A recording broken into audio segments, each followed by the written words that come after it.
Welcome to Raging Bullets, a DC Comics fan podcast, episode 791. We continue the road to 800. From the sleepy suburbs of Cleveland, Ohio, there are assembled the world's two greatest podcast hosts, created from the cosmic legends of the universe. Sean Whalen. Welcome to Raging Bullets, a DC Comics fan podcast. I'm a big fan of variant colors. My love for Batman is that stuff.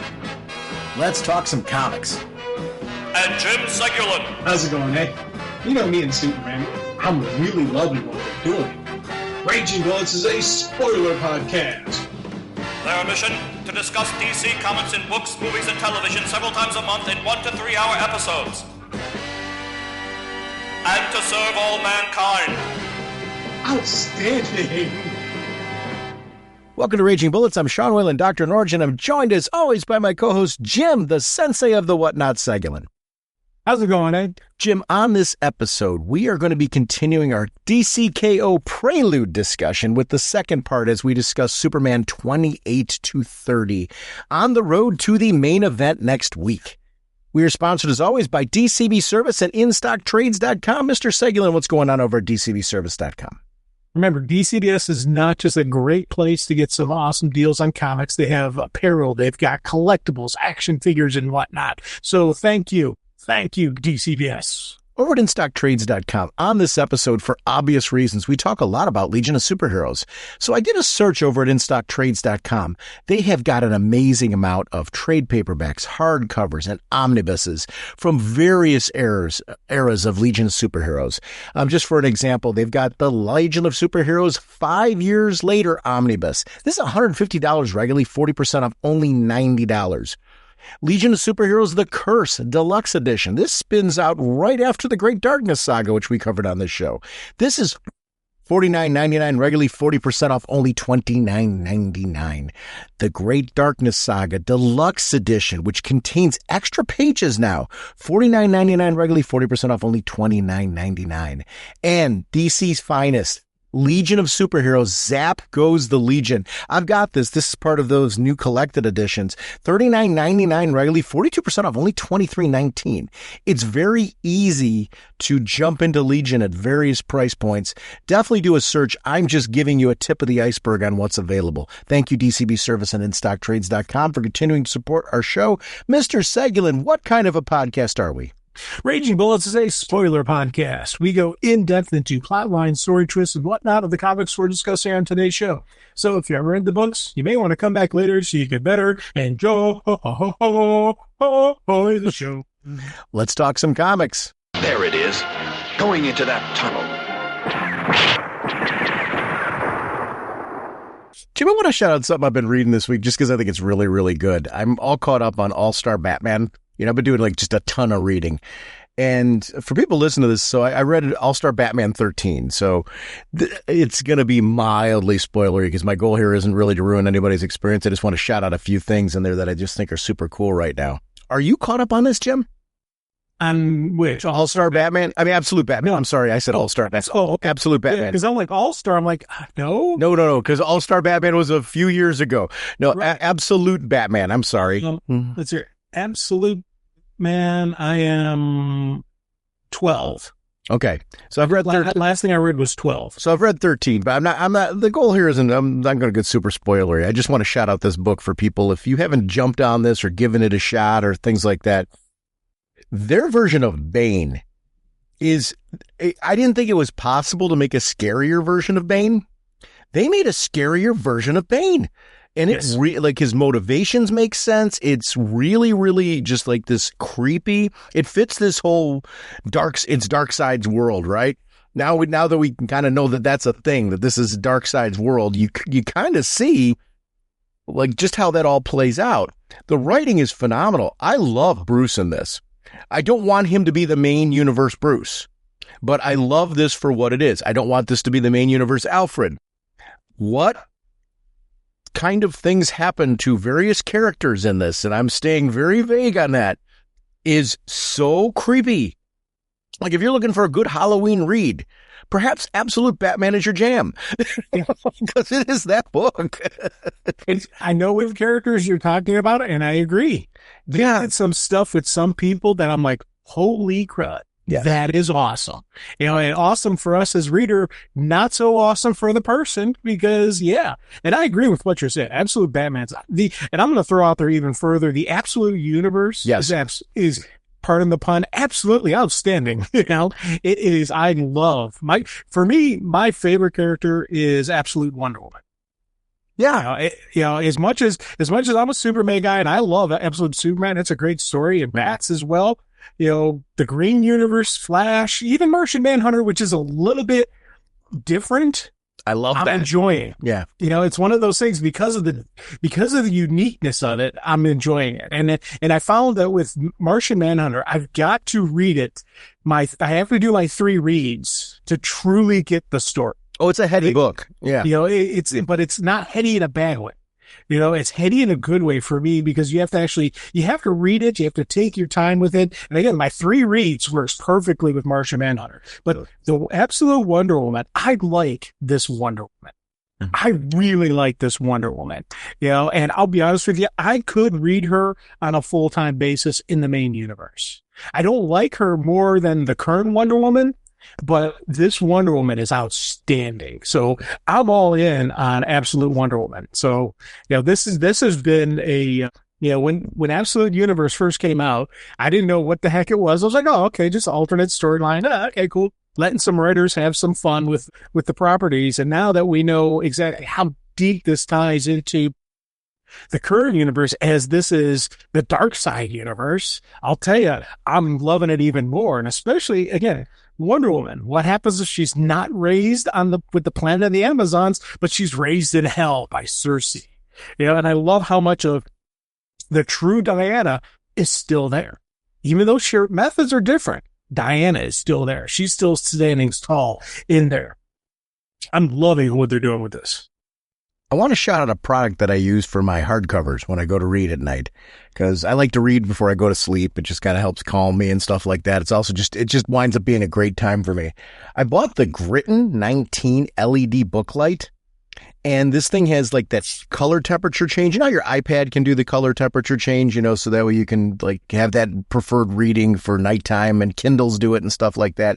This is a book light that does it, and you can adjust it to 3 different like brightness settings depending on the book. But what I like about it is, instead of being that long book light that is like a single long strand, like an eye, this is almost like a T at the top. So what it does is there's the long neck, and then it elongates out in like a T shape right at the top, exactly like I'm describing it. And the lights are throughout the T. So when you're reading a larger book, like an Absolute or an Omnibus, I'm reading right now the Starman Omnibus, and I'm going back through. I'm just kind of comfort food. I'm just really enjoying like hitting some of my 90s favorites. I'm trying to go through I'm going to finish this first Starman Omnibus, and I'm going to jump to the Mark Waid Flash one probably, or Secret Six. And I haven't really decided yet between those two, but that's what's on deck. I'm trying to now take some of these omnibus out and read them. And what I'm finding is it's giving me the iPad experience. Because one of the things I like about reading on my iPad is that wherever I'm at, I've got a backlight. So why do you like digital so much? It's built-in backlight. This gives me that same feel of built-in backlight with the huge advantage of what you get from paper. There's something about the colors. Nice. There's things like that. So if you're looking for something like that, it's called the Gritton 19. It was $15.99. It's rechargeable. So, I mean, you're not buying batteries for this thing and stuff like that. You literally can plug it into your computer or the wall if you have one of those little adapters. Doesn't matter which. We've all got 800 of those adapters now.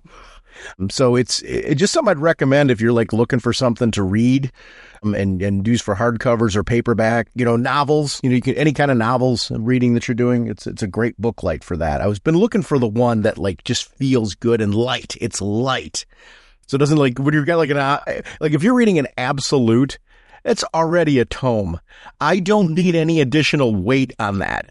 And that it does not provide any of that. So it's a good little product. I want to talk about Superman, and because we're continuing our journey as we start building towards DCKO, which we're actually going to jump into next week. But I want to talk about this 3-part Superman story, Legion of Darkseid. The writer is Joshua Williamson. Artist and cover artist is Dan Mora. The colorist is Alejandro Sanchez. The letterer is Ariana Mayer. The variant cover artists are Nathan Surdy, Gilliam March, Salvador Laraca, Pasquale Ferrara, and Tula Lote. And the assistant editor is Gillian Grant. The editor is Paul Kaminsky. Superman created by Jerry Siegel and Joe Shuster. Supergirl based on the characters created by Jerry Siegel and Joe Shuster by special arrangement with the Jerry Siegel family. You know, that's the first time I noticed that in that Supergirl intro. First of all, apologies for any name butchery, but I don't know why that hasn't registered for me before based on the characters. That's interesting, that designation, because like the Superboy one is very distinct, the created by Jerry Siegel. The Supergirl one, I have to look more into her origins. Like where did she come from and who was the actually original creator of Supergirl? Because it sounds like they weren't. So, because Superboy was created by Jerry Siegel. Right. So I'd like to actually know more about Supergirl's origins. That's something I've never looked into that, and I love the character, but I'd like to know a little bit more about what that looked like. It'd be nice if in that piece, not that it needs to be any longer, but truthfully, I like the recognition to the people, the original creators. Be nice if they were able to somehow work it out so they could toss in there who created Supergirl. Yeah, I'd like to get him put that in there as well. It feels like a miss. You know, just a slight miss. Put an extra little line in there. We're reading enough already with it. Like, why not throw that in there? And I like that. I actually really like the history. So it sounds like I'm knocking it. I'm not at all remotely. I actually really like it. I'm just laughing at the fact that it really is a long line now. Yeah, here's the thing. I get why the Siegel-Shuster families are doing what they're doing, because they got royally screwed over for many, many years. Me too. 100% agree with that. And part of me wishes they would do the other creators. Like they do it with Wonder Woman, they do it with Batman, but Green Lantern, Green Arrow, you know, there's multiple characters out there that you never get any type of notation on it. And I think that'd be kind of a neat little line just to put in the book, to add into just an extra line, add it in there, and just do it as a regular basis for all the characters. Yes. I think it'd be a neat thing to give us. I want that just because a lot of times knowing who the characters were, the creators who created the characters, kind of triggers me back to some reading I want to do. Like read the first one. What does that look like? Where did that come from? I wish they'd consolidate this a little bit. So I feel like that's probably part of the reason. Like consolidate that a little bit and then throw in there who created Supergirl as well. Because you don't have to take anything away from Siegel and Shuster, and I don't want them to. I love that. You know, I mean, we live in Cleveland where we got the statue. Like we got to, you know, our city's finally getting it together and honoring them in some capacity. And so, I mean, which I love, but I'd love to see that done for other creators as well. Anyway, this story, like the cover right away, just kind of says it all. This story is wacky cool. I love this Evil Legion story and Superman's first confrontation with them. The cover is fantastic. Like, this is a really sharp cover because you learn a lot. Wait, if you didn't know any of this, you hadn't read anything up to this point, you've just been a Superman reader and you see this, those three on the cover the way they are, it pretty much so sends an image that, like, this is not the Legion you know. Yeah. And I love the fact that it is the three of them. You know, because again, those are always the three from the Legion that were his best friends and the ones who recruited him. And it was always those three and Superboy, you know, and I love that they did that. And that's one of the reasons they're intentionally doing that for all of us. But it is, again, absolutely brilliant start. And I love how when it initially starts up, you're not exactly sure who the narrator is. They're showing Superman doing his Superman thing. You know, he's, you know, being Clark Kent, going with the kids and all that wonderful Superman stuff of how he inspires hope. I love the fact that they bring out that his influence spreads far into the future to other worlds. They see him. They hope to be like him, to be better. And they're like, and that was a taken. This is why the Master hates him so much. You know, this right here, you're seeing what truly is Superman's power. is that inspiring other people, hope, just that, even though he is an alien with superhuman powers, people look to him saying, man, I could be like him. I can't fly, but I can do good things like Superman. I could be that person who steps up and helps that person. I love whenever you get those moments where you see that regular citizens going, hey, we got to be like Superman. We got to help people. It's that inspirational side of him. And I love the fact that right in the opening pages, we get an understanding why the Dark Side Legion hates him so much. Why Darkseid hates Superman so much. It's not just because he's beaten him before. It's because he is Hope, and Darkseid hates Hope. The interesting piece of this one is I love the Darkseid symbols, before each of the three narrators when they're put in there. And I love that it was all three narrators. I love that it was a conversation between the three of them that we were sitting in on. That part just worked really well. The artwork is brilliant because to the point of Hope, it's bright, it's colorful, it's showing Superman at his best. And, it's homey. We get this great shot of Smallville, which he's going back to, and you get to see him in his bedroom, just kind of, I love this stuff. It's Superboy stuff with Superman. And I love seeing that journey back to what it's like to be Superboy. Ma Kent obviously coming in and that whole sweet moment where he gets a chance to admit, I had really good friends as a kid. Pete and Lana were great, but I couldn't tell them everything. We saw that in Summer's Superman. He had that moment where he was going to tell her, and he didn't. I love that, this was these were the people where I could be myself, which is such a true statement of childhood a lot of times. Just being able to, who do you trust with able to being totally yourself. And I love that. I identified with it. I think it's such a super cool thing. I didn't identify being a superhero and having powers, but I mean, just that idea of who are the people that you could really just be yourself with. And for him, it only being this group, he had to go to the far future to find that. One of the things I loved, and again, I caught it on my art read through, when Clark is sitting there on his bed, the poster in the back, the Mighty Crab Joists. Yeah. I pulled that into here, and I was like, "That is awesome!" I cheered at that one when I finally noticed that, because again, my first read through, I'm really you're focused on Clark, and they did a brilliant job with the artwork. Looking down, they show the ring and all that stuff, and then you flip to the page with Ma and had that great dialogue between Ma and Pa, between Ma and Clark. I loved all of that, just that personal dialogue. I love whenever we get a really good Ma Kent written, this right here is a good Ma Kent, but this is also a well-drawn Ma Kent. I love how she looks like a farmer here. A lot of times people will put her in a nicer dress and this and that, and hey, there's nothing wrong with that. Ma Kent, I could see, dressing formal when she needs to, dressing nice when she needs to, but right here, this is a farmer. And that's who Ma and Pa Kent are. They're Kansas farmers. They're down-to-earth, wonderful people. And this right here, you see it on her. She's got the work gloves in her hands. The jean, her overalls have some dirt on them. She's been doing some work. She hasn't just been sitting around, No, she, from sun up to sundown, farmers are working. It's one of those things where, I deeply respect, the American farmer. And when I say that, I'm talking all, just the agricultural, their dairy farmers, our hogs, our chicken farmers, you name it, they're working from sun up to sundown. And that's a hard life. And I love seeing that we do get to some reflection on that life right here in Ma Kent. So the outstanding job. Did you catch the other poster in his room? The hero one. Yeah. It's not just the hero one. It's a JSA. This is establishing this world that when he was a kid, when he was Superboy, the JSA was operating. It has Dr. Fate front and center. It has Alan Scott. It has Jay Garrick. These are young versions of these characters. So, he grew up in a world where the JSA existed. So again, this is a guy with superpowers talking about going to the far future so he doesn't feel like he's alone, and that identification, seeing on his wall, he's got this poster showing some inspiration for himself being the JSA. It's a cool establishment in there. And I love that was a piece that they did atmospherically to, the right choices of posters. To your right. I love the Mighty Crab Joys and get the nod to the movie.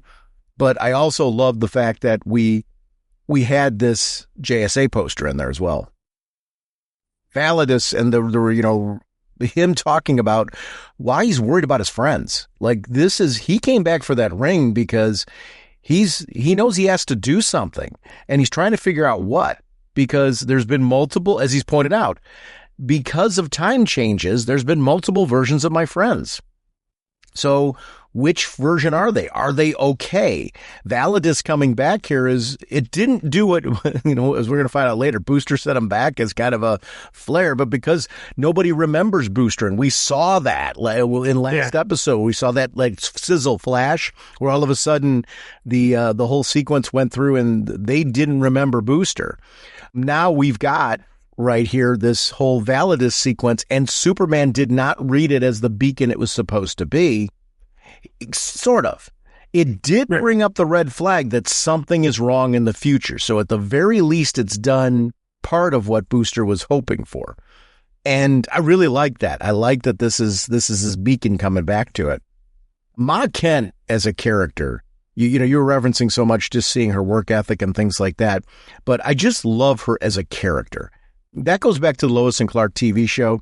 Yeah, because I just think it did such a great job of spending some quality time on live action screen where you had multiple seasons with the Kents. Getting to see that in the comics, I think just works really well. I think that was one of the best highlights of that show was the actor and actress playing Ma and Pa Kent. Just did an amazing job with that feel. And I feel that that's it is an example of radio had such an impact on the comics.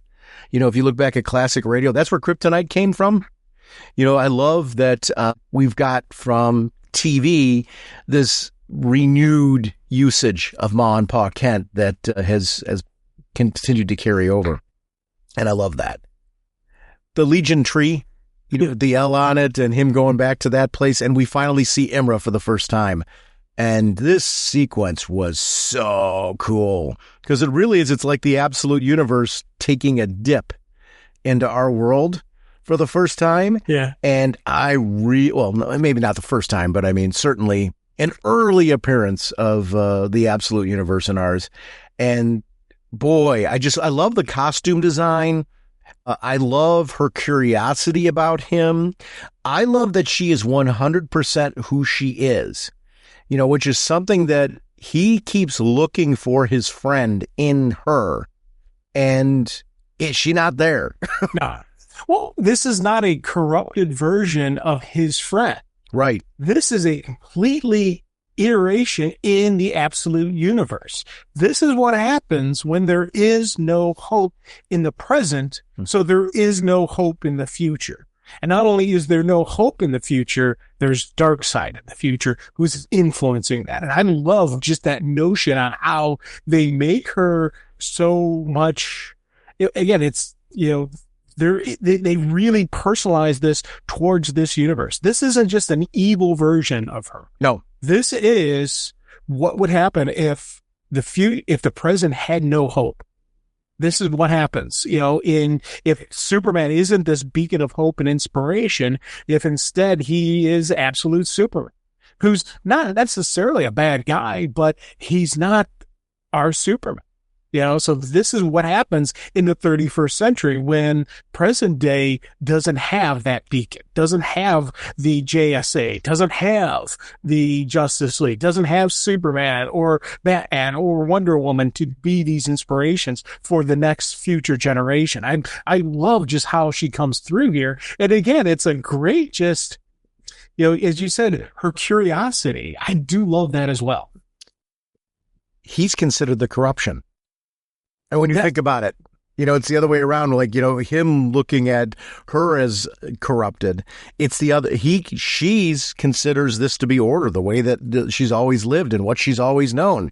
His presence, even in their dialogue in the beginning, shows a reversal where he's not considered to be like the one that you should follow for inspiration. He's considered a corruption, and they understand why Darkseid wants him stamped out. Yes. So it's an interesting telling, and it's very well crafted because it works on that level when you look at it that way.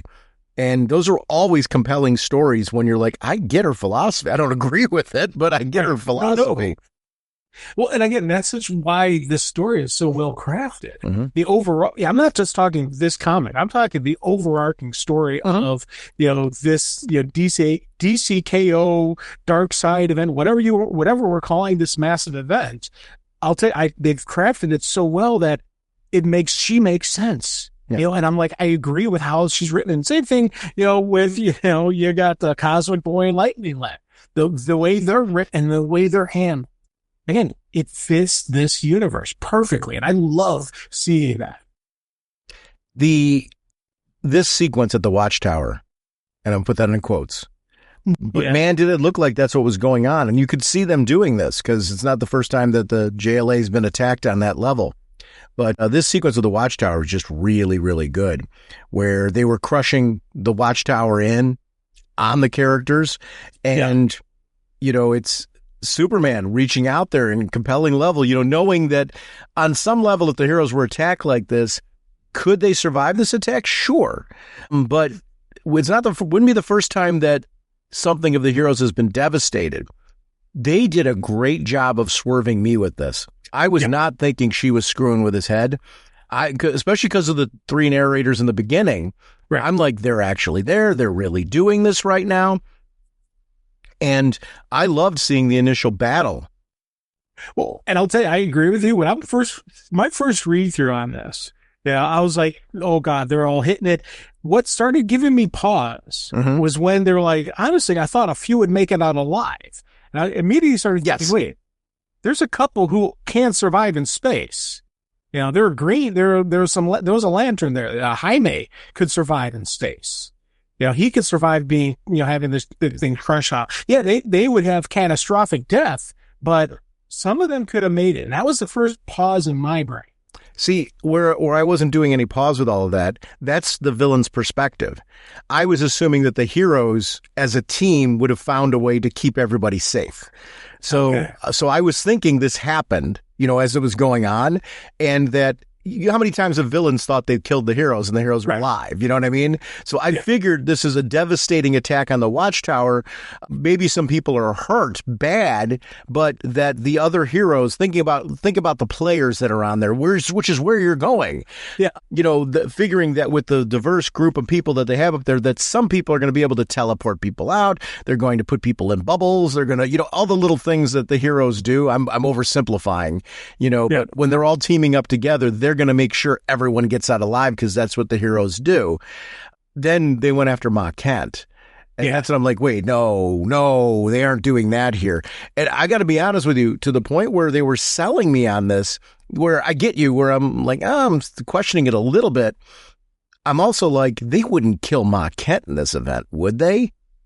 Which, think about Alfred. I mean, wait, Ma Kent's died before. Pa Kent's died before. Well, these are people that can't have targets on them. Well, and they made it very clear that Pa wasn't at home. Right. So, because again, as I was giving pause, but like you, I was going on and reading, thinking maybe they just did something dramatic. And I'm like, or like, as you said, maybe the next panel would show a giant green bubble around everybody or something. I don't know. Sure. But when I saw them killing Ma Kent, I was like, the thought did pop in my head. Wait, Pa's not there. Are we going to have in this universe? Because we had in one universe where Pa died and Ma was around. Right. And we had some great stories that way. I'm like, are they going to do that? And I was like, and again, you get to, especially seeing such a horrific death, because they show Ma getting lit up, and that's when, you flip the page and that's when you're like, oh no, she's messing with his mind. Oh, thank God. Oh, thank God. Wait, she's trying to completely dominate him. Yeah. Like, it is not just messing with, it's like, she's not playing around. She's trying to keep pushing him, and she doesn't stop. She tries to keep pushing him to the point where he's going to crack and be completely dominated by this. It's a very different level than what we're used to seeing because of his relationship with the other Saturn girl. Yeah. Clark has some skills, and I love that she's impressed by it. And she's like, I'm just going to have to push harder. And it was just super. I loved everything about this. I love the double page that it led to afterwards, where they're kind of taking a stroll through memory lane. Yeah. And we get to see all these wonderful images, which is good because you're always going to have new readers who don't know the history, right? So it's beautiful for those of us that are strolling down memory lane with Clark. We're like, we've been here through this. It also, though, is a great little primer. You weren't there. This is kind of somewhat Clark's life looked like. So that we can see why he's so concerned about what he's seeing right now. Things were pretty darn good. Yes.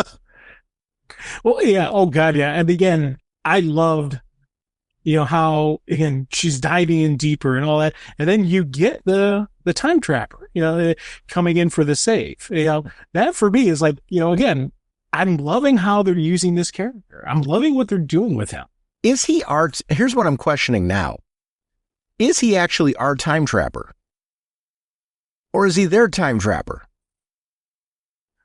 I'm because I don't feel like that Legion is ours. I feel like that's the absolute versions. So I'm wondering, is this absolute time trapper or is it ours? Or both? Because, I think we've seen proven that like some characters are kind of just all over the place. It's interesting with Time Trapper's rich history with Legion and the reveal of this being Doomsday.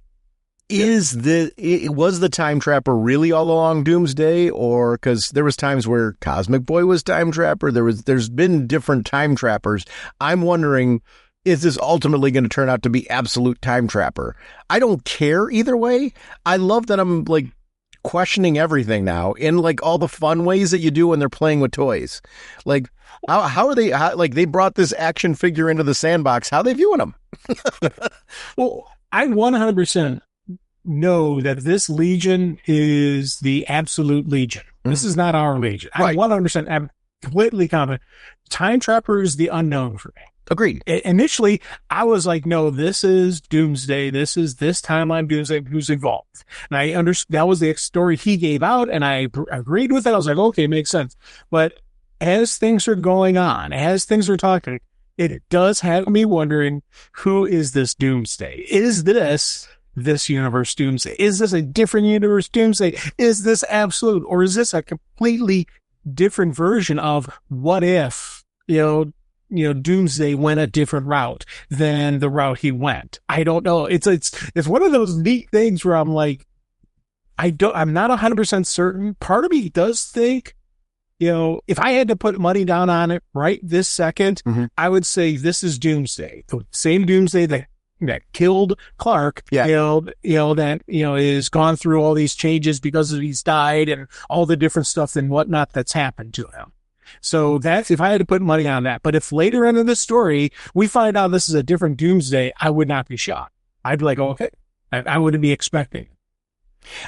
Here's where I agree with you on that piece. We've seen this Legion clearly in this storyline. We're seeing it right now, so we're kind of jumping ahead, but we're going to be talking about it anyway. So why not? They go to our timelines, our future timelines, different versions of the Legion, and they go after them with no remorse. So you can see how our time trapper would be interacting with them as well.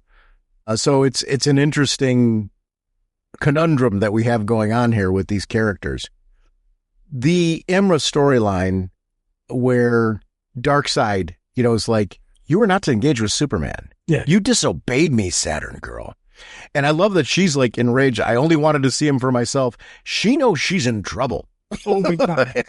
Big time trouble. She knows this is going to be more than a scolding. Like, this is going to be, there's punishment involved. Like, this is not going to be okay. The old adage, it's better to ask for forgiveness than permission, with Darkseid probably does not apply. I think it's better to ask for permission than forgiveness, because he has no forgiveness. There is another that could endanger my plans, one that you must protect. So I'm Booster, right? At this point, it's got to be Booster. Yeah. So that part is really interesting. The interplay relationship between Doomsday and Clark is so interesting, because at this point, Clark started to accept that this is an evolved version of Doomsday. But I love that there's never full trust. Yeah. You know, it's Clark is willing to open his mind, which is what Superman does, right? He's listened, he's seen proof of action and stuff like that. But Time Trapper has an agenda. So it's really hard to sit there and go, is Time Trapper a good guy? I don't know that you can really call him that. He's a guy.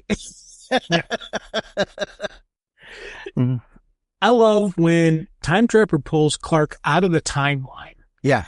Yeah. You know, and the images behind there, you've got the hook hand for Aquaman, but I also love the fact that we get a tie back to the original Superman artwork. Yes. Him holding original, what looks like to be original Lois Lane and all that. I love that. I thought that for me was a really cool, let's add that little extra piece in there. Yeah, it was a nice wink and a nod back to the Golden Age, and I love Superman Blue is there as well. Yeah. Which versus Bizarro, which I thought was really cool. They did a really good job of showing just different variations of the universe. Then they go back to this new Smallville, this bubble Smallville that was created by Time Trapper, his pocket timeline. So I love that this is something completely created by the ground up by Time Trapper. And what a great way to end the issue with Superboy Prime. I did not see him being inserted into this storyline at all. And I didn't know how much I wanted to see Superboy Prime again until he was there. I'm like sitting there, I'm like, oh, that's cool. I've kind of missed that crazy dude. Yeah. And he's crazy. Oh, yeah. And I do love the fact that he sees us. He knows the readers. I do love that. Again, it's the whole Deadpool thing. When Deadpool does it, I do like that. I love when he does it. And, Ambush Bug also every so often will talk to the people. And those are little nods that I chuckle with, and again, they did it, throughout the story, they do a good tie-in to that ability of his. Cause again, in his universe, this was all comic books, and this was all that. And I love how they do that, and great way to end the issue with that sudden Superboy Prime. What? Absolutely brilliant. This all initiative has been cool because when you take a look at the next cover for issue number 29, there is that great, all in piece over there. I love that they have the legacy numbering underneath it.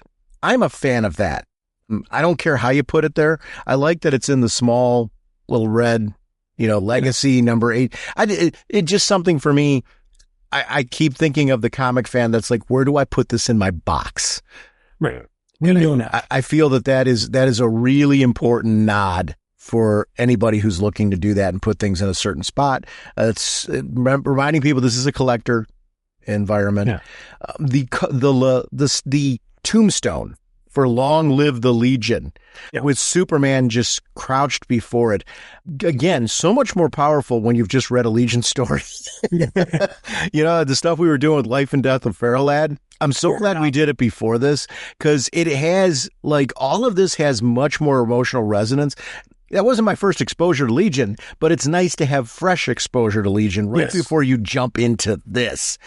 So if even if you didn't read it, if you want to go back and listen to those episodes, not a bad idea to just kind of embrace some dialogue around the Legion and really kind of tie it into this particular storyline because these are the people we're crying over. I know. And I do love, again, throughout these issues, it really got me wanting more Legion, and I'm happy we're going to be getting a Legion story, an ongoing coming soon, basically, coming out of all this stuff. And it has me curious as to what the Legion is going to look like. I gotta know what Legion are we going to get? Is a previously existing Legion or a new Legion, or what's that going to look like? Yeah. Oh God, yeah, I'm really excited for that one. It's funny as Superboy Prime, his Clark Kent is in the bedroom and reading about his hero and looking at all the comics and film and all that kind of stuff. I'm watching that show on HBO Max. Welcome to Derry. It is loaded with DC comics in there. Really? Well, because they're kids, and the kids are the kids are reading old comics.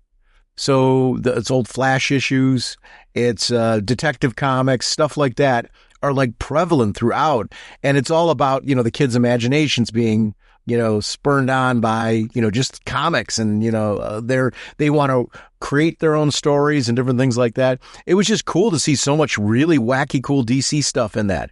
Very scary show, which I like that kind of thing. I'm a Stephen King fan. Fair warning, if you're not a scary show fan, it's a scary show. Yeah, see, the whole It, I avoid it with a passion, all of those variations, because I don't like clowns. So I think a scary clown is not something I want to watch. It's not going to sell you on clowns. You're not going to all of a sudden go like, I want to go hug a clown after watching this. Yeah, it's not. I've avoided it with a passion, even though I love Stephen King. Yeah. And I usually, if it's got his name attached to it or Richard Bachman's name attached to it, I will jump on it, but it's, it's something I've always avoided. So yeah. Good to know, Jim, keep avoiding that. From what you just said about clowns, it will not make you a believer. Like sit there and go like, Bozo's my friend. It's not that show. I do like Superboy Prime. Again, having kind of this connection with he hates the Legion, but there's such a connection with the Legion because he's inspired by Superman. He wants to be Superman. And then things went horribly wrong. And I love his narration of bringing us up to speed. This is something Williamson does really well because he does it in a way that I read all this stuff and I love his retellings of it. So I'm hoping for a new reader who, I didn't get the chance to read any of that Superboy Prime stuff. Maybe either they weren't a comic fan at the time or they weren't reading any of the larger DC Universe stuff. They focused maybe on singleton characters, or maybe we're a Marvel reader or indie comics reader. This is a great way to bring everybody on board. And I love the primer because to the point of the universe changes from time to time, it's also good for us to know, okay, that still exists. That's still canon. Because that is a question mark that often happens with reboot after reboot after reboot. Like, okay, what do we consider actually happened today? And this gave us that. So it works on so many different levels. Yeah. But I do need I don't know if you're in the same boat. I need that as a reader every so often. Like, okay, what kind of things from the past actually happened still? And that was Superboy Prime. It was good to see, all of his crazy shenanigans actually happened. And this pocket universe gave him a chance to actually be the hero he wanted to be, albeit a little cocky about it. Yeah. Well, and it's kind of neat, again, there's a lot of people who have no idea who Superboy Prime is. You got a one-page spread to give a pretty good idea. And then those of us who know who Superboy Prime is, we get to see how it further went on, that it wasn't, his end. It was the fact that he did get a reboot. He's able to, get his powers back and be the hero that he wanted to be, and even though, and again, I love just, it's his commenting and talking, and Clark's like, who are you talking to? I love that. I love that. And he's like, what are you doing? And he's, of course, talking to us, because he knows this is a comic book, and I loved seeing it. Yes. And that is one of the great things about Superboy Prime is the way that he's talking to everybody. This Superman's looking back and going, hey, listen, you still killed people. Like he put you in a pocket universe, but it's not like you rebooted. You're still the same guy that did all that stuff. And I love that realization. Like, Clark's right. Like this, you're not okay. It's like, you're not okay all of a sudden. Well, I'll be honest, I kind of like his comeback. I like Superboy's comeback, where he's like, hey, that was at least 2 reboots ago. And besides, if everyone I killed has been brought back from the dead since then, did I really kill them? Yes. Well, the fact that he rationalizes that way. But the answer is yes. That's where he's crazy. Like, if you killed somebody and they're brought back to life, you still killed them. Crazy eccentric, you say, that's a good point. How much of it is you just don't understand his art. Yeah. He's a little wacky. I do love that though, that you're right. He has fully rationalized this piece. Yes. Superman is a redemption kind of guy though. So it's interesting, like he's with two guys right now, one guy that killed him, one guy that excessively tried to kill him, and both are sort of having a redemption arc with him. Here's the thing. Superman is the guy who looks for the good in people. Yes. And he's having a hard time with Time Trapper and Superboy Prime, which just shows how bad those two characters were. Yes. I love that. If Superman is questioning whether you're a good guy, you know what? You really did some nasty stuff. I love that Time Trapper leaves because he's got to be elsewhen, and I love that there's no explanations. It's just kind of, I just need to be elsewhen, and this is the best you're going to get right now. But Superman's asking the ultimate question: how do we get to the 31st century without the Time Trapper? And I love that Superboy has the answer. We're going to go get all Silver Age. I love that was his answer, because he's right. Silver Age Superman did all kinds of, he's punching at this land, this bubble that was created by Time Trapper so that they could start punching through time. It's such a classic, geeky, Silver Agey Superman kind of answer to all of this. And I love that for him, it's a playground. Yeah. Superboy Prime is playing with Legos. Yes. And I love every aspect of it. This is I love that it is one of my favorite representations of this character right now, but yet it does not feel like it contradicts anything that came before. This is where he happens to be at today. 100% agree. This right here, this is the same guy we saw before. Oh, yes. He's just gone through his redemption arc. He's just now a good guy again. And I love seeing the fact that he, is like, hey, this is what we do. And punching, let's get all Silver Agey. Come on. And even when they punch through space and time and they start going up to the future, you see all the various Earths out there. You get little glimpses here, glimpses there of the all-female Earth. You've got Gotham by Gaslight. You've got, not only do you have Red Sun Superman, but you have an older version of Red Sun Superman, which I thought was a really neat thing to do, because they're showing him with some gray in the hair. I'm like, oh, that's as if the Red Sun, universe actually continued on. I'm like, that is outstanding. I loved how they did that little, you can spend a bunch of time just looking through and trying and studying which Earth that is. Oh, that's that Earth. That's Superman based on that logo. And, I love when they do that with whenever they're doing these weird timey-wimey time jumps, they do little stuff like that in the artwork. Again, the art team took their time with this story. They, pages like this really do show, and again, I don't know how much of this was just the art team going off and having fun, if this was the script saying do this, or if this was a collaboration between the two of them. I love this. Whoever came up with how they drew these time jumpy, these time scenes, outstanding. Bravo. I love this. It almost feels like you're pouring liquid out of a jug. Yes. And I absolutely love the design choice. It just is really, really cool. The other thing, too, is the dialogue. Where we're getting here a lot of details, particularly that Superman has no clue who Booster Gold is, right, which we known, but it's nice to see that kind of brought into place. Superboy Prime being here, the more you're hanging with him, you realize why he's got to be here, because he has knowledge bank that Superman doesn't. Yeah. And he also is he's going to do things that Superman just won't, which is Time Trapper's old justification. It's like, you need this guy, whether you believe it or not. You need this guy because he's going to do the things that you won't. Well, and I love how Superboy Prime is looking at it like a comic book. Oh, yeah. He's like, oh, come on, no big deal. I already know how the story ends. We're going to go to the future, find Booster Gold, but it'll be interrupted by Darkseid's Legion. Then we'll be outnumbered, and we'll start kicking our butts, and then we'll have all the other Legion show up, and we'll win. Happy day. Everybody goes home, and I love how he's got this, it's going to be nothing. It's a big, massive 2-page spread, save the day. And then you flip the page, and you're like, oh, that ain't good. I love the fact that even affected Superboy Prime. Sort of. Or I'm going to go with sort of. Superman it affected deeply emotionally because all versions of them were his friends.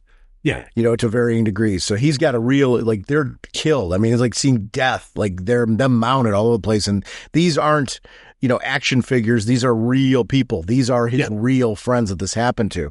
For Superboy Prime, it affected him. 100% agree with you, but I like that he's more detached.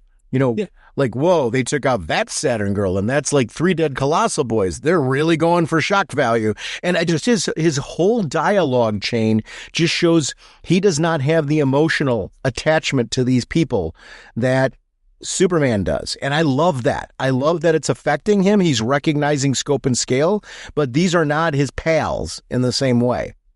Well, I love the fact that Superboy calls them characters and calls them on it. These are my friends, not characters. Absolutely. I love that. That was, again, one of those really cool moments about how just, again, it affects him because he doesn't want to see that high body count. But, to him, there is no emotional connection because these are just characters he read in a comic book. These aren't his friends. This is actually Clark's friends. I love just that, again, that little page between them. The reveal of Cosmic Boy was great. Yeah. At this point, I needed to see, and I wanted to see more about what happened to Legion. Like, where have they been? What's been going on with them? And I'm glad we got to see that. Also, we've got that the Legion network is down, the Ring network, which has been such a connecting tie for all of them. So it just shows that everything that they created, when we look at the Legion in the future, we saw it with actually going all the way back to the Jim Shooter era. The idea that in the far future, the Legion kept expanding and even their facilities were, was becoming like big cities and things like that revolving around what the Legion is. Now you've seen all of that just devastated. I'm glad to see some of the Legion still alive. We see Polar Boy, we see Dawn Star, different characters brought in, Gold Lantern, from the various different legions. It was great to see some of these characters from along the way that they're what's left. They aren't a resistance. They are the shattered survivors. Yeah. And that is important to note that where they are at in a mental state, they're broken. Like big time. What they've seen and the devastation that they've seen has left them in a place where they are hiding. They are trying to find ways to survive. Any other Legion members that were left, they've done the best to get them away from all of this. But they know they're being hunted, and that's an interesting sort of place for the Legion to be in right now. To your point about hope earlier when we were talking about it, they've lost hope. They've lost inspiration. Even their reaction to Superman is, Superman, you shouldn't be here. What are you doing here? And I mean, it's not, we're glad to see you. Let's go rally and do something about all of this. This is not a place you want to be. It's a different sort of vibe. And I really enjoy that.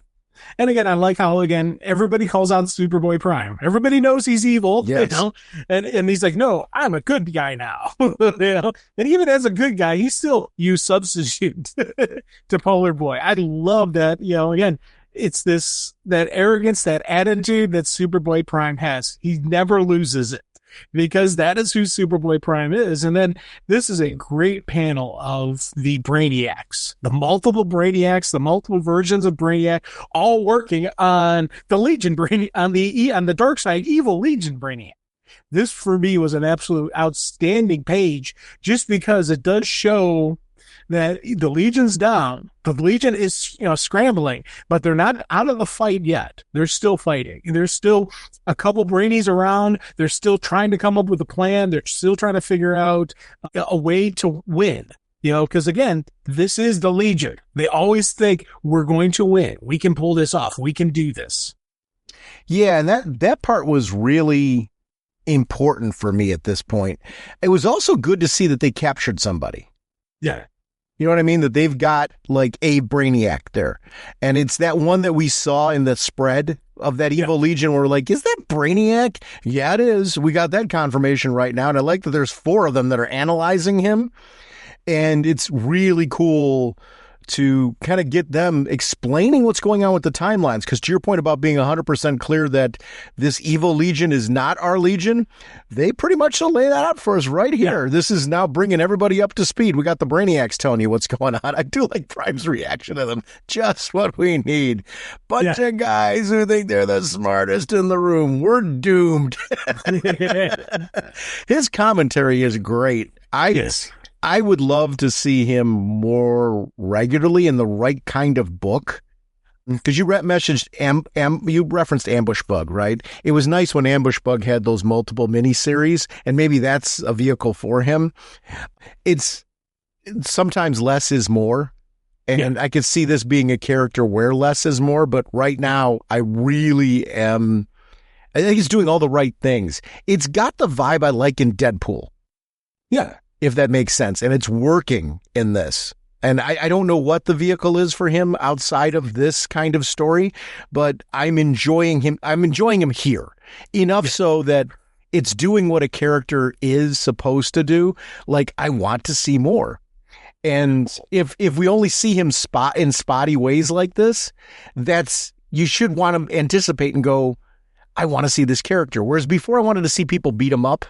Now I'm like, I like seeing him around. Like, I'm digging hanging with him right now. It's the power of the team up. It is. It's why he wanted his Superman team up, because he knew that would give him this push. It is. He knew somewhere podcasts would be talking about him, saying, I want to see more of this guy. I don't know how we could do it, but hey, let's have somebody, give us more Superboy pride. I do like that you're pointing out that we could probably have him on as a guest. Oh, big time. Yes. It's, and I think he would have fun on our show, and I don't know how much fun we would have. Well, I think he would have a ball. I'm wondering if one of us would die by the end. I'm thinking that as well, and I'd probably put even money that it'd be me. Here's the problem. Knowing him, here's the problem. I don't know that you're right, because it just he's very erratic, so he's very hard to predict. Seeing we've seen him, Starman, or Starboy, or, his various preferences. Remember we saw him in present day for like a long stretch when he was there, and he was off like this. Seeing him off like this because of the devastation he's seen under him, he's the right character to have like this, because I was connecting with it immediately. I'm like, oh, he had problems before, and, we kind of like brought him back to normal. And he was back in the future. Now this poor dude's like seeing all this torture and devastation. He's like, we're just kids pretending to be superheroes. They are the Legion now. Theirs is the only future, and it's dark sides. I mean, that's what I mean. Their spirit has been broken completely. And I love it's Clark who's able to bring him back, because it's like Starman, Tom. I love the fact that whenever the Legion does the real names, yes, it does have a point, especially a real name coming from Superman. Yep. Clark calls you by your name, and he's like, my old friend, you and I had a few adventures together in your time and mine. You're part of a long line of heroes, a legacy. And I just love the fact that little bit, he can start doing the motivation, Clark, again, he's hope. That's his main superpower right here. He inspires hopes in other people. The hopeless downtrodden is now standing tall. The rest of the heroes are like, hey, we're outnumbered, but I'm in, and I love Gold Lantern. My ring is running out of power, but if this is our last stand, I'm glad to know we had Superman leading the way. I was like, yes. So I was like, I cheer with those kind of moments. These are those great hero moments that give you like that little, you get an emotional response from that stuff, and when you get a well-crafted story, you get those responses. And I love just this moment. And again, if I was there, I'd be like, let's go, Soup, lead the way. I'm there. Yeah. Even if I didn't have powers, even if it was just me, who's just some idiot who happened to, even if I was the Snapper Car of the Legion of Superheroes, I'd still be there with them, Yeah, that is something where Superman brings that in, and I love those moments because it goes back to what Legion's always been. It's funny. I'm going through omnibuses. I mentioned earlier, one of the ones, or some of the ones I want to go through are my Legion ones. I've gotten a number of Legion omnibuses, and there's so many stories in there that I haven't read. Even it's funny, The Life and Death of Feral Lad, I did buy that Classics Library Edition, but I also have the second omnibus, which is all stories as well. I just grabbed it so, I'd have the same book that you had and Ken had, and it's a great book to have on the shelf. But I have a number of Legion omnibuses, including the stuff before Great Darkness Saga and the stuff after Great Darkness Saga, which I've never read. So I got those deliberately for the purpose of having them on my to-read pile to go through. This is making me very Legion happy.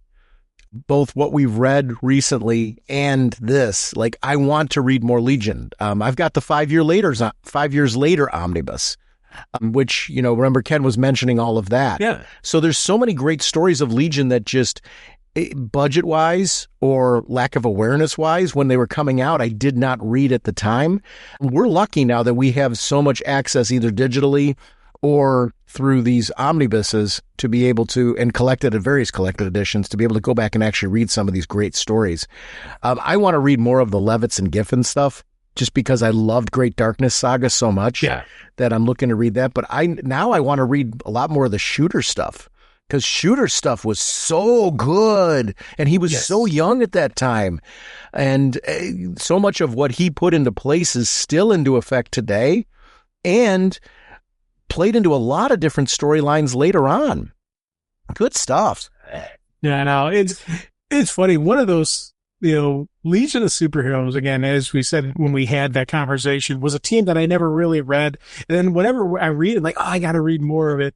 This kind of stuff, again, it has me going, I need to read more Legion. Yeah, I do. This is a title that I think I would absolutely be 100% head over heels in love with. Just because of all the boxes that I like in superhero, stories are being checked in it. You've got this age progression. You've got this longevity. You've got the heroes being heroes. And the fact that they're all, in some of the universes, they're all inspired by Superman. Like that, they're my people, Mm-hmm. And, it's, again, I love how this story is playing out, because I love that this right here has got me wanting to read Superboy Prime again. It's got me wanting to read even more Legion than I wanted to read before. It's just, again, it still has me going, this is my guy. This is why I love Superman, so this story is hitting so many yeses for me. And I loved the fact that it was Superboy Prime and his nerd brain caught the plot hole, which I will fully admit, I missed it. And of course, the plot hole I'm talking about is, if Cosmic Boy has magnetic powers, why was he using his hands and a shovel to dig the graves? And I was like, oh my God. As soon as he said that, I'm like, he's right. Oh, that is brilliant. And you get the power of the mage flip. You see, it's not Cosmic Boy. It's the evil Legion. It's a Dark Side Legion Chameleon Boy. And I'm like, oh, that's outstanding. There was a time period where Mark Waid was writing Legion of Superheroes, and I absolutely adored it. I was reading it monthly then, just because I really liked Mark Waid, and it was a good chance to read these characters that I'd heard so much about. So I've had stretches where I've read Legion monthly, and I had stretches where I was reading Legionnaires monthly, which was another offshoot book with it. So they're characters that they're fun to read, especially with the fact that you don't know anything about them. As if you haven't had the history, it's always fun to read new characters. It was like reading New Teen Titans for the first time, and, you're attached to Robin and, characters like that you've known, but a vast majority of the team were characters that were created for New Teen Titans. Wonder Girl and Robin and stuff like, Donna Troy, and the sidekick characters, but a vast majority of the team were characters that were created fresh and new for that series. Legion of Superheroes has that for me as well. It's always great to see these characters, because I feel writers can play with them more, because they don't have that tie to being the big, well-known superheroes. So we can give them lines, and we can really do we can mess with them, for lack of a better case in point, like what they did here, where they basically killed everybody, which I'm anxious to see where this goes. So this quest to find Booster Gold is really interesting, and seeing them work together to go off of that, because recognizing that he is a pivotal, piece that they need to this puzzle. They're still not entirely sure everything that's going on, but they know that he is a major player, and we need to get him to understand more. The battle that ends up taking place, you're right, when Prime recognizes the fact that it's actually the twisted version of Chameleon Boy that they're fighting. I love that he plays on the heartstrings of Superman when, he like looks at him, you've never hurt a friend, right? Yeah. I love that kind of stuff. It's so evil. And I really dig when we've got, I like Superboy Prime's kind of like, I would. And not only did he knock the crud out of him, I love the fact that he, knocked him to the point where he loses his chameleon shape of the good guy and goes, kind of like twisted back into partial of the evil version, still has some of the good guy, version, chameleon boy. Again, that was so awesome, Mark. When you get a good solid Superboy Prime punch that knocks your face into a completely metamorphosized version of it, that's a hit. I love that. Booster Gold bringing him up to speed. And here's the problem.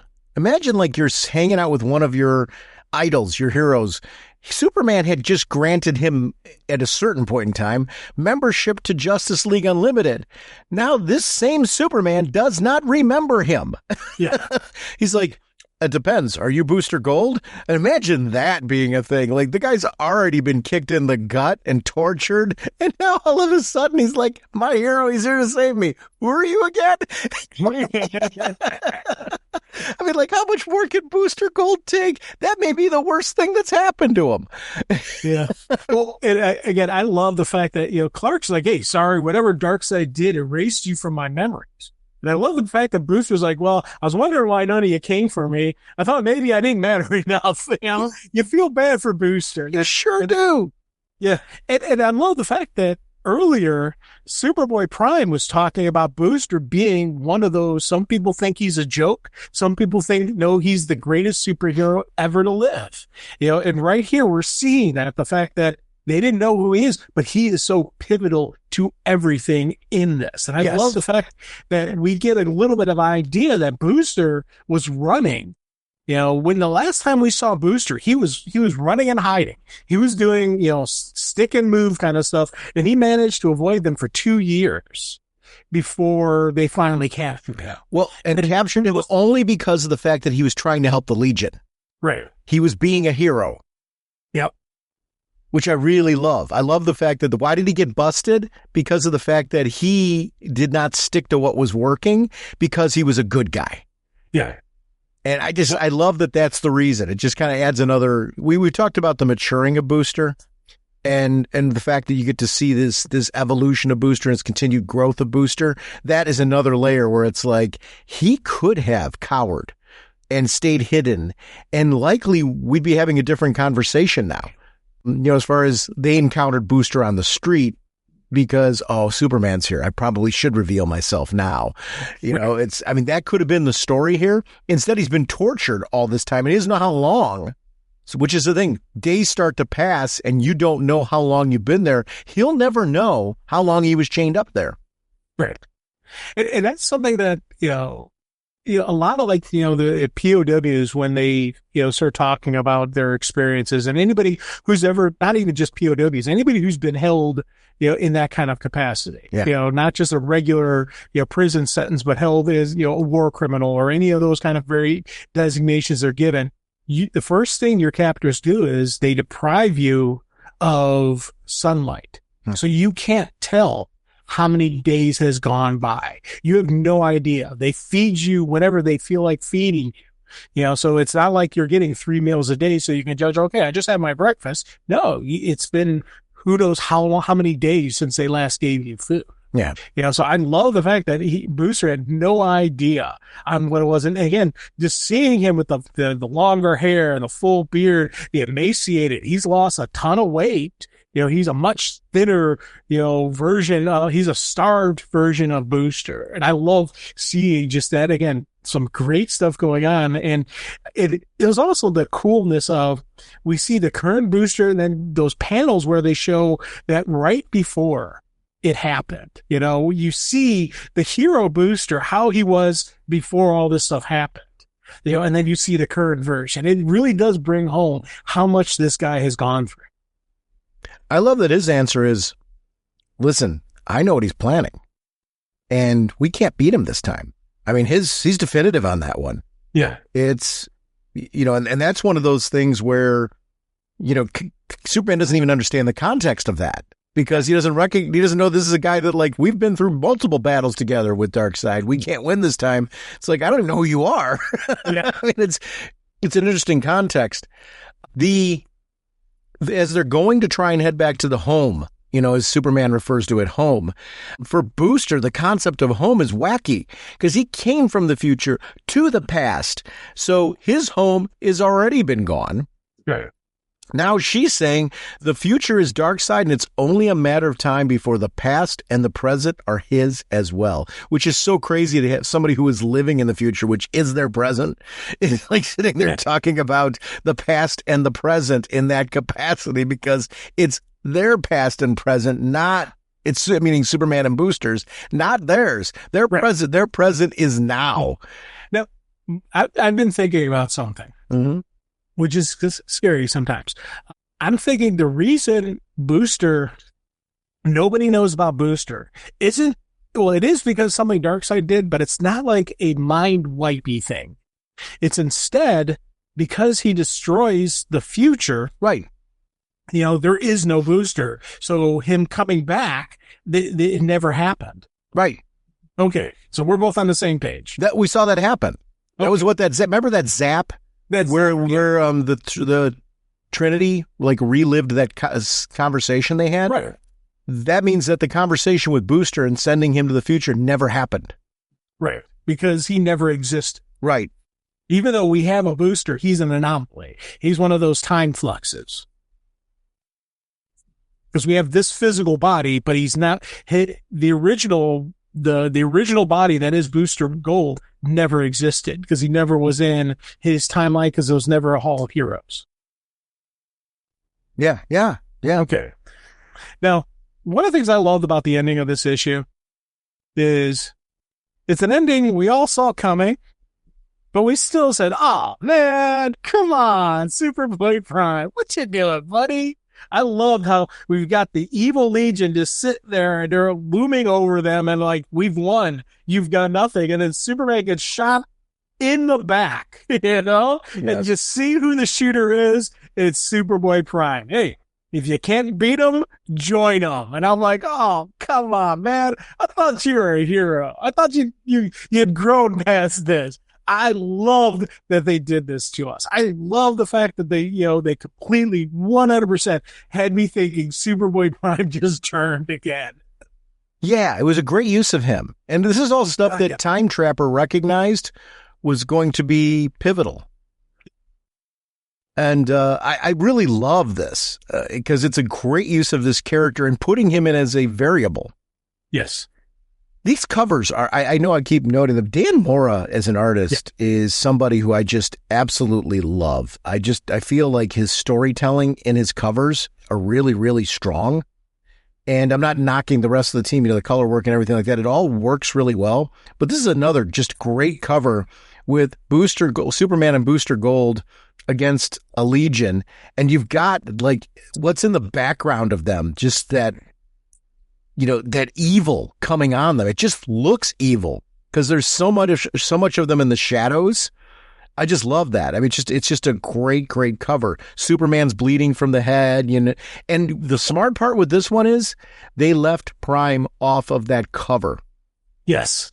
So it lends you to what is, I love that it does not answer any questions at all. And Superman's bleeding from the head, but he's also bleeding from the knuckles. Yes. That was something that I was like, oh, that is good. I love that look. Because again, so that it shows Superman's throwing down and he's throwing down heavy. When you punch somebody to the point where your own hand starts bleeding, that's a serious fight. And this cover really is laying on the line that it's going to be Superman and Booster Gold taking on everybody. And I love the fact that we get, again, the big spoiler, of Superboy Prime turning. I love the fact that, you had that brilliant ending, of that last issue with showing him as the villain and, going into the start of this, it doesn't jump into that immediately. I love this choice to start off this issue, not with going right where we left off, because that could have been, again, I don't know about you, but when I was reading these, I was like, I want more. I wanted to see the next one, and I love that they start instead showing us, Saturn Girl's story. This version of Saturn Girl, what's going on with her. And I thought that for me was a brilliant idea. Don't jump back into that big ending, cliffhanger ending that we had. Let's start talking about the subtle stuff. Let's start talking about the other story that's happening to explain to 100% explain who this Legion is. Seeing her origins were really critical. Yeah. It's a great way to open this issue up. The artwork's fantastic on it. It's got a real dark tone. This is an example of setting mood and atmosphere, right? When you take a look at what the art team did with this looks, we've seen so many bright issues in this book, and I love the ability of, this has got to be darker. It's got to have this idea of this is war, this is ugly. She's in the middle of it, and she was a hero of sorts for her people, but because they were as scared of her as the enemy was, they did this to her afterwards. She should be applauded for what she was doing. Instead, she's victimized because of what she's doing. That's the world she grew up in. So and then Darkseid preying on that, and reaching in and sitting there and becoming her inspiration. I love seeing, Darkseid's version of what Superman is and what he is and what that all looks like. It's a very different presentation, and I love that. Especially what's great about this is if you're reading Absolute Superman, then you see this. So much clicks now. Yeah. And I love that this is such a tapestry that has been woven here. This is really, really, this is how you craft a universe and expand a universe. This is exactly what comic books do so well. When people talk about crossover, like, oh man, I'm eventitis, crossovered out. I'm not when you're doing stuff like this. I love when I'm reading other books and all of a sudden they connect and you're like, oh, wow. Oh, that's what this is? Ooh, and it ties in this way? Awesome. I love that. I really feel like this kind of stuff works really well. It's where comics get addictive. When you're like, I want to read more. Yes. That's growing up, that's always been my experience. Now, because of time, it doesn't matter if I've bought all of the issues tied in or not. Sometimes the time being able to get to reading everything I want to read through multiple companies, becomes a challenge. This stuff, though, when it connects, it does what it's supposed to do. It makes you want, I'm not reading that right, or I'm not caught up on that right now. I need to get caught up on that because I want to understand that the same way she does. And that's awesome. That is awesome. And they're doing this really well here. Oh, God, yeah. And I tell you, this event, when you start reading everything, it really makes you appreciate that absolutely. It's one of those things where when we first started talking about it, I read the first couple issues and that was about it. I never went back to it because I was like, oh, it's kind of a neat story, but we were doing all the other stuff. I was trying to focus on that. I focused on it. Once I started seeing how much the absolute universe is tied in, I was like, I've got to dedicate resources to reading this. I talk about how before I work, I read 2 issues. After work, I read 2 issues. I'm reading 4 issues a day. Yeah. So I jumped on the absolutes first. I got completely caught up on all the absolute stuff. And then I got caught up on the other. I'm going through and I'm finding anything associated with this. And I'll tell you, this event, which when it first was announced, I thought it was, okay, that'll be a neat read, a fun discussion. Yes. Okay. I wasn't thinking as epic of a story as it's going to be. Now, in the end, we both know the heroes are going to win. They're not going to have a universe they're not going to keep the Darkseid universe as the prime universe. So the heroes are going to win somehow. But the question is, somehow, I want to see how they do it and what are going to be the long-term ramifications. We are now seeing this, what I thought was initially a little simple event, to entertain the readers, is actually going to have lengthy ramifications into the actual universe itself. And I love the fact that I'm now understanding this is not just some simple, happy, fun little, way to get our money. There's actually stories that's going to affect the DCU. And I 100% love this. And again, the story of this version of Saturn Girl was something I was like, oh man, And it's funny because I've been saying how I'm Legion. I want more Legion, and I'm looking forward to the next Legion story.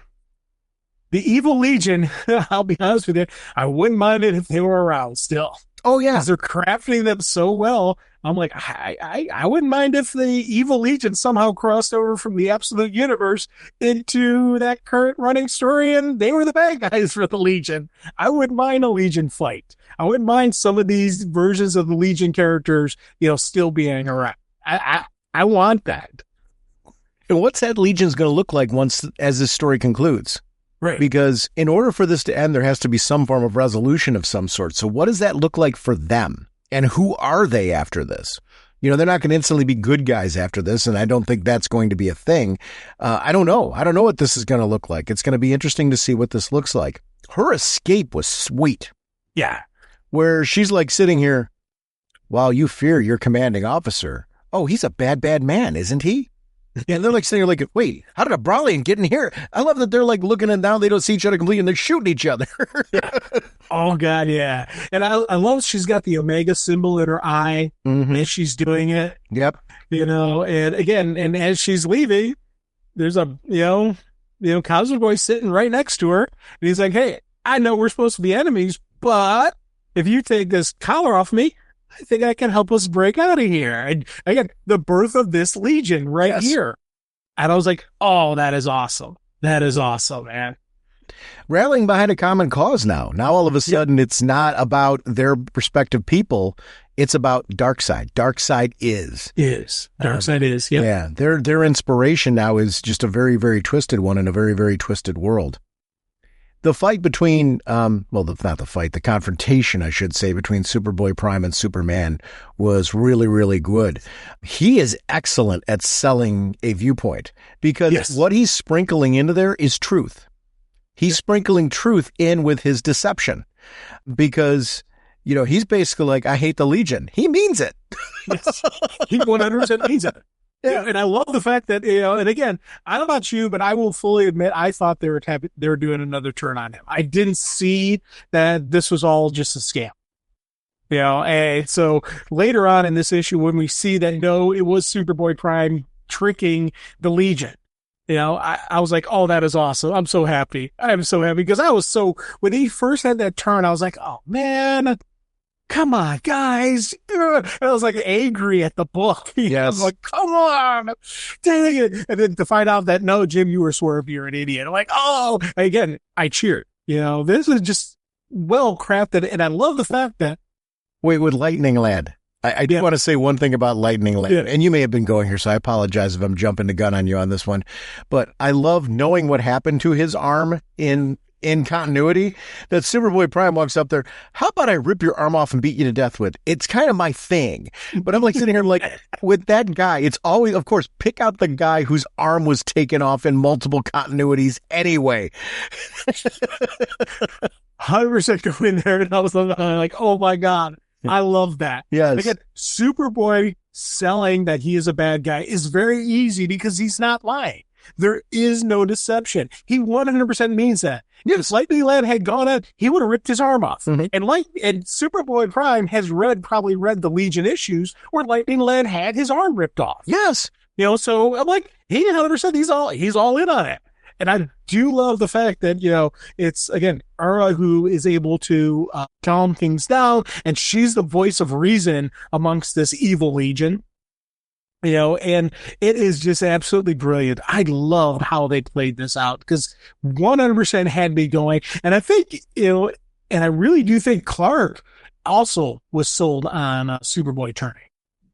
I think it wasn't until later when Superboy does the great reveal, and shows it to Swerve, that's when Clark figures it out. But up until this point, Clark is still thinking that, Superboy is evil. Because I love how he's like, he realizes Booster is the key. Yes. You got to keep Booster safe. He's like, Booster, run. And he's trying to fight off the Legion. And he's got 1, 2, 3, 4, 5 people, 6 people hitting him at once. He's, Superboy's got no shot. He ain't getting away, and neither is Booster. I loved how this played out, where it's really looking like we've got the bad guys here. Who's going to rally for the save the day? where's going to be the cavalry going to come in? It's interesting with Booster that Booster's has served a lot of purposes, but he's also a danger to them because of the fact that he's holding a piece of Darkseid's energy, which goes back to the storyline. What drew Darkseid to want to do this at all? He wanted to pull back in all of his energy. He didn't want to tie it into these multiversal worlds anymore.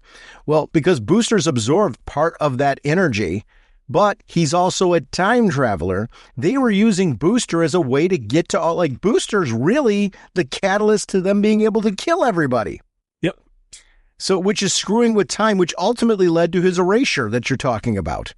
When he wound up in the future, it put him in the spot where he could become, it's what came first, the chicken or the egg, which came first, the booster or the egg, I think what's going on here. And I think it's the booster in this case. It caused the problem. That's why Skeets vanished, because I'm guessing Skeets doesn't exist in this timeline. Yes.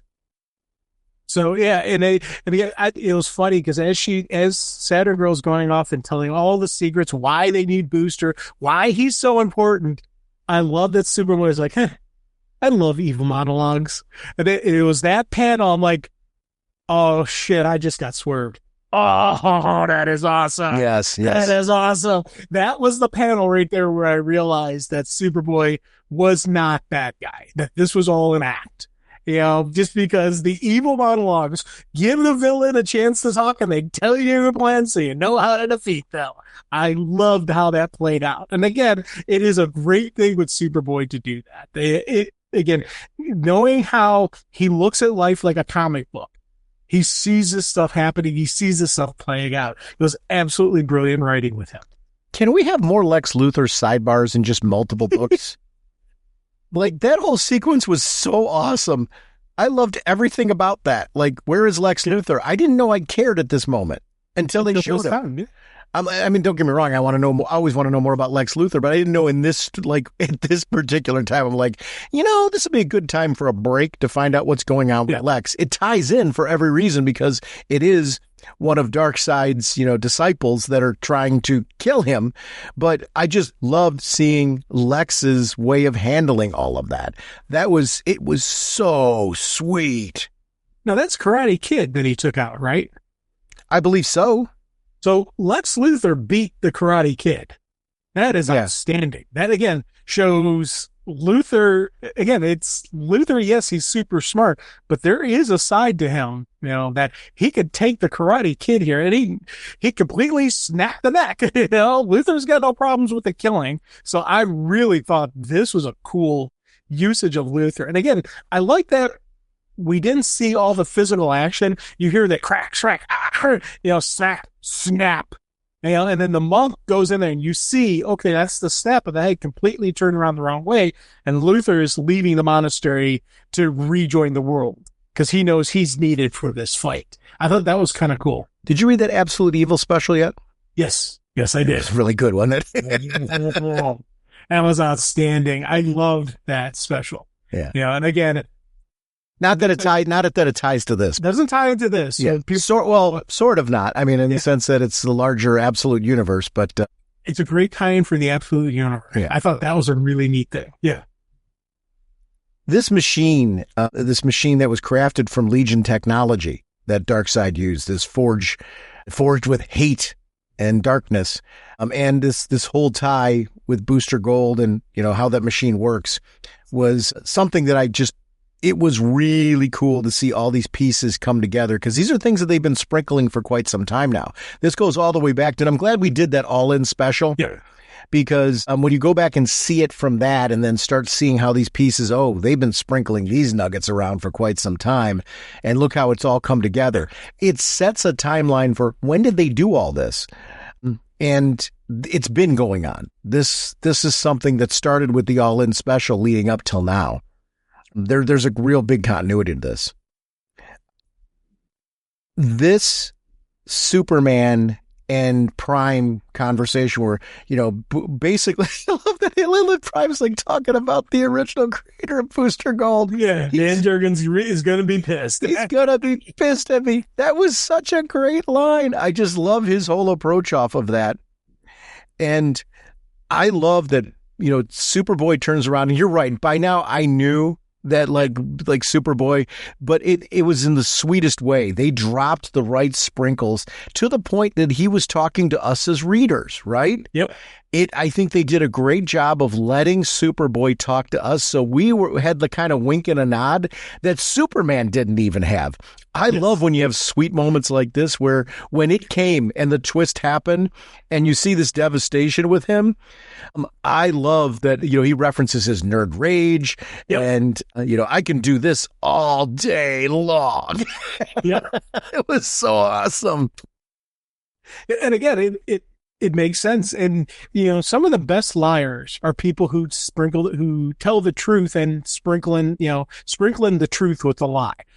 He 100% was telling the truth that he hated the Legion. Yes. And he wanted to kill the Legion. And he, again, he didn't have to hide anything. It was absolutely brilliant usage of this. And I love the fact that, again, Superboy Prime has those Silver Age Superman powers. So he's a high power set. So it makes sense for him to be able to do this quick blast on all of them, knock them, knock the Legion down to allow for, to free booster and all that, especially because they caught them all off guard.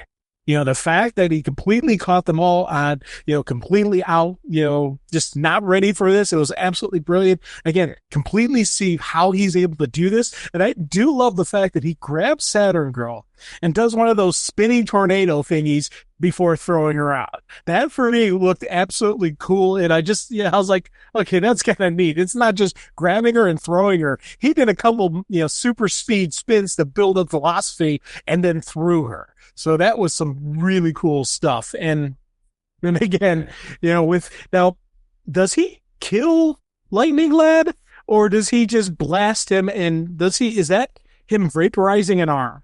Did Superboy Prime actually vaporize the arm? Because I'm looking at the one when he's like, Lightning Lad, time to go. Shut up, nerd. And he just face slams him, then blasts him. The way the arm's drawn, did he just blast off Lightning Lad's arm? Because it kind of looks like he did to me, but part of me thinks it's just because he blasted him with with either heat vision or something, and it was just the punch, knocking him down, and it's just the way it's drawn. When you look back at the later page, when the Legion's coming at him, Lightning Lad still has his arm. Okay, so that was just a punch to the face or something like that. Yeah. Because when you take a look at the Legions coming at Superboy Prime, he's like, nah, they'll just follow you. I'll hold them back until the portal closes. You see the Legion coming at him. The one in the lead is Lightning Lad. Yeah, he's got both arms. Okay. Yeah. Okay, so it's just the way it looked going through a heat blast or whatever he used to blast on Lightning Lad. It was cool that Superboy Prime gives him kind of a coaching for what's coming up. Yeah. And we didn't, as a reader, didn't quite know yet the DCKO tie. I didn't know that DCKO was going to tie in like this. I was with you that I looked at DCKO being, they're going to do like this cool little contest of champions, like crossover or something like that. We're going to see, cool matchups and stuff like that. That's what I thought it was going to be. I think we're going to get that, but it's bigger than. Yeah, there's like a story behind it. Yeah. Yeah, there's too many tie-ins and things like that for it not to be something more. And we'll be talking more about that. But wow. Prime I love Prime getting the Legion ring. And I love Superman saying you're going to earn, Superman again inspires him. This is again, he did for him what he did for Tom earlier, right? Yep. And I thought that was way cool what he did. I love this Legion. And, I love that they're like, why should we trust you? And he's like, I get my Legion team up. And in the background going, we're no Legion, we're going to die. And even Dawnstar, who is just like a wicked warrior in all of this. The forces are too powerful. And, this is the greatest part. The Legion changes all the time. Sometimes it's a big team, and sometimes it's a small one. What matters is that we're all influenced by Superman to do what's right. So there is only one thing left to say. Long live the Legion. he gave a really good inspirational speech. Yes. He had his Superman moment right there. Yes, he did. I'm all for it. I'm like, go for it. And the thing is, if you remember earlier in last issue, they talked about how this isn't all of the Legion. This is just the part of the Legion that was right now working with Brainy to dissect the other brain. There's more Legionnaires on this planet. Not many, though. No. Because there was a lot of devastation and death at Legion and multiple versions of them, too. Right. So, and again, so there's more out there. So who knows what can happen? They by getting rid of Booster, they've kind of stopped the evil Legion time travel for now. They don't have carte blanche anymore. They needed Booster to have that carte blanche to do the time travel. So curious to see what happens going forward with the evil Legion. Yeah. Well, and Darkseid, this is part of Darkseid's larger plan. Yeah. So they did not succeed in protecting what they were trying to protect. Right. And Darkseid said there's one who can mess up our plans, and that's Booster. Yeah. So, again, it's kind of a neat little usage of that. Yeah. It's that part's really cool. I love the little blip to the Watchtower, kind of setting the stage for and seeing. I mean, some of these characters are going to be part of that Mr. Terrific's team. That we were talking about. Some of those, because Mr. Terrific's going to have his own team. Right. But it's going to be some of these time lost heroes that were in there, which I'd love to see some of these on a team again. And again, I loved how they're tying in like that. One, Justice League Unlimited, this ties in. You can see these pages directly unfold from that. Yes. Especially the last page where he's like, tell everyone Watchtower. That stuff is directly in thing. There's also that Justice League Omega event or something. Which we're talking about, all that we're talking about next week. So, there's all these. I love how they're in all these different stories that are tied in. They're giving us the page saying, okay, here's where you are at this part of the story. Here's where you are at this part of the story. That's something for me that I love seeing, that in each of these titles, we're having the same panel or a very similar panel. So we know exactly. Like this panel with Superman and Booster is in multiple books at multiple times just to show us, the reader, here's where this story is in the timeline. Here's where this story is in the event. And I thought that for me was a really cool usage of this. We're going to be, for our next episode, we're going to do Justice League 11. We're going to do the Justice League Omega X special, and we're going to do DC KO #1. So we're taking it right in. Then after that, we're jumping into tie-ins. Yeah. Because we got a lot to discuss. It's fun, though. I'm excited for this. Like, it's funny. The Prelude has been so good. And we're wrapping up our Prelude discussion next week and actually kicking off the event. So a lot of good stuff with DC KO coming. Like, I'm with you. I did not think this was what it was. I did not think that this was all this big looming stuff leading to DCKO. I thought DCKO was this separate cool miniseries that they were doing originally when it was announced. I'm like, oh, kind of cool. They're going to do this combat series, and it's going to be kind of like the Injustice video game or something like that. Yeah. That part is just super cool to me. So I'm excited. I'm excited to do more of this. And I'll tell you, I'm excited to see that, because you and I both watch AEW wrestling. Yeah. And we're both, the DCKO, DC Comics is a sponsor for one of their pay-per-views coming up. Well, there's a crossover comic, right? Oh, yeah. Yeah. So there's... Yeah, I've read that too. No. There's a new one coming. One? Yeah, there's a new crossover mini comic. That's what they were promoting.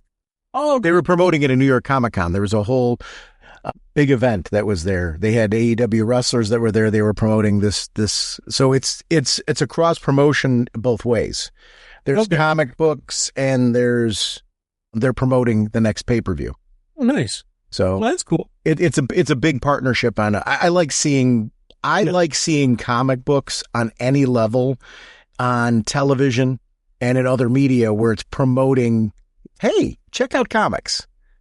That to me is good for any comic company. If just awareness of comics being a thing out there that are cool, that you should check out.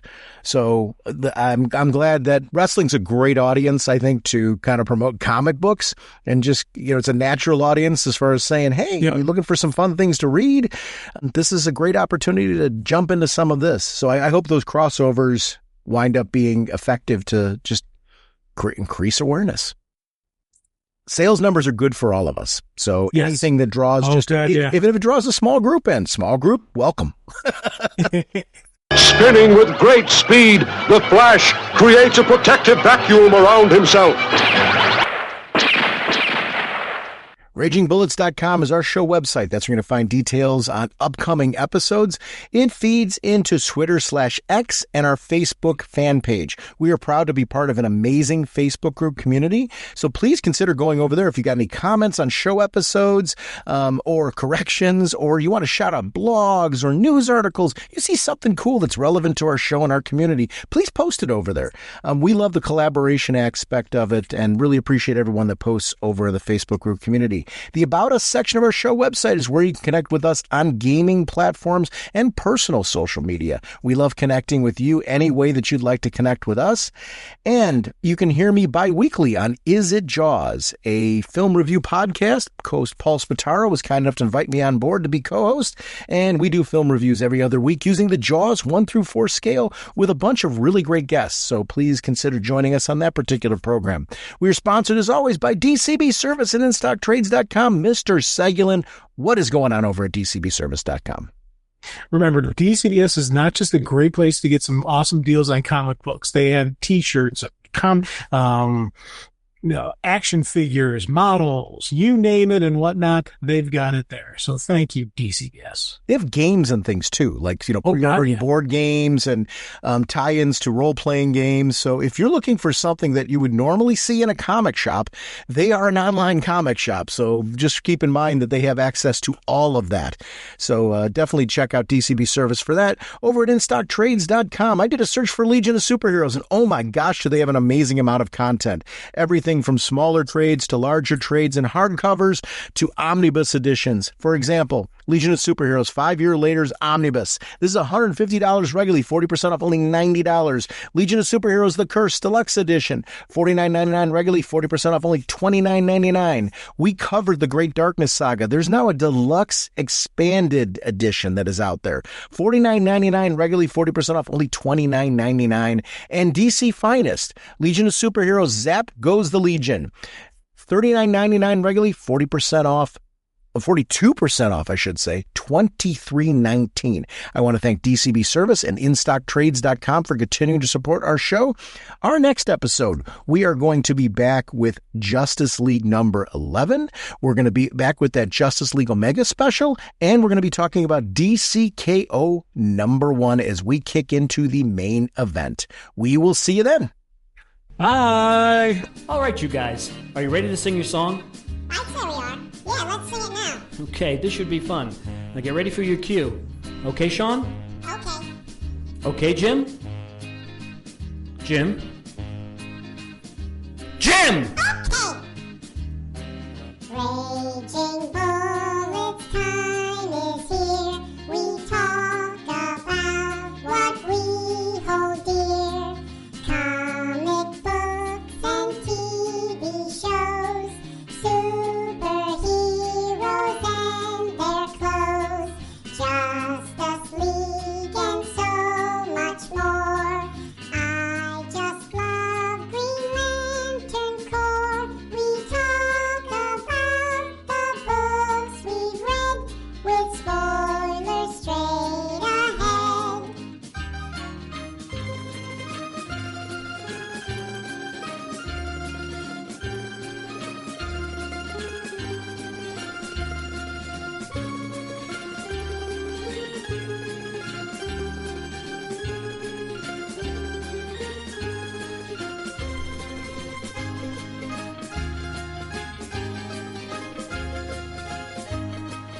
Okay, fellas, get ready.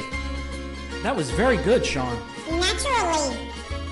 Jim, you're a little flat there, so be careful. Jim? Jim? Jim! Okay. Justice League and so much more. I still love Green Lantern Corps. DC Comics are what we know. The Raging Bullet Show. DC Comics are what we know. The Raging Bullet Show.